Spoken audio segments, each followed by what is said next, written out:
ሰላም እንኳን ወደ አዲስ ተማሪ በደህና መጣችሁ። በዛሬው ቪዲዮ ስኮላርሺፕ አፕላይ ስታደርጉ ግዴታ የሚያስፈልጓችሁ ዶክመንቶች ወይም ሪኳየርድ የሆኑ ዶክመንቶች ምን እንደሆኑ እንመለከታለን። የመጀመሪያው ትራንስክሪፕታችሁ ነው። አንደርግራጁዌት የምትማሩ ለ4 ዓመት ተከታታይ የተማራችሁበትን ከ9 እስከ 12 ያለውን ትራንስክሪፕት ግዴታ ሊኖራችሁ ይገባል። ማስተርስ ለመማር ከሆነ ደግሞ ባችለርስ ታጠኑ ያላችሁን ትራንስክሪፕት ከዩኒቨርሲቲያችሁ መቀበል ይኖርባችኋል ማለት ነው። በሁለተኛ ደረጃ የሚያስፈልጋችሁ ዲፕሎማችሁ ነው።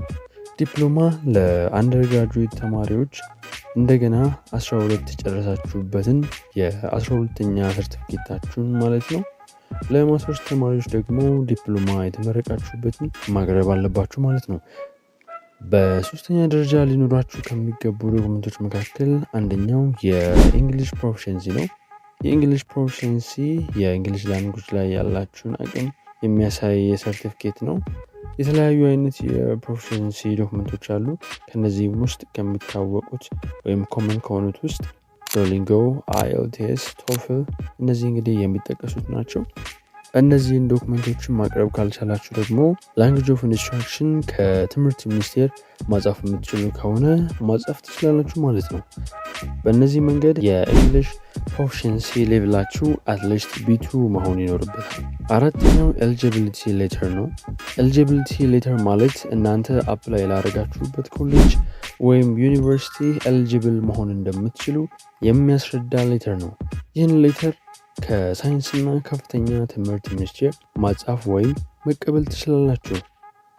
አምስተኛውና ሊኖራችሁ የሚገባው ዶክመንት ሌተር ኦፍ ሪኮሜንዴሽን ነው። ሪኮሜንዴሽን ሌተር ስለ እናንተ ችሎታ ሊሆን ይችላል።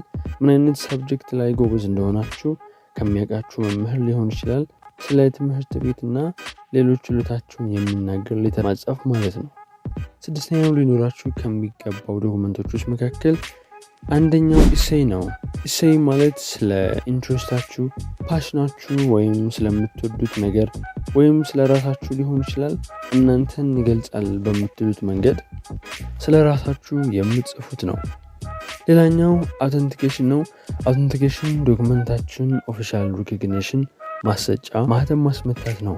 ማለትም ዶክመንታችሁ የውሸት እንዳልሆነ አንዳንድ እውነት ሳይሆኑ የተቀላቀሉ ሀሳቦች ካሉት ተብሎ የሚታሰቡ ጥርጣሬዎችን የሚያስቀር ነው። ስለዚህ ትምህርት ሚኒስቴርና የውጭ ጉዳይ ሚኒስቴር ዶክመንቶቻችሁን አውተንቲኬት ማስደረግ አለባችሁ። ስለዚህ እነዚህን ዶክመንቶች በመሰረታዊነት በመያዝ እናንተ ለምትፈልጓቸው ስኮላርሺፖች አፕላይ ማድረግ ትችላላችሁ። የዛሬው ቪዲዮ ይህን ይመስላል። በቀጣይ ቪዲዮ እስክንገናኝ ሰላም ቆዩ።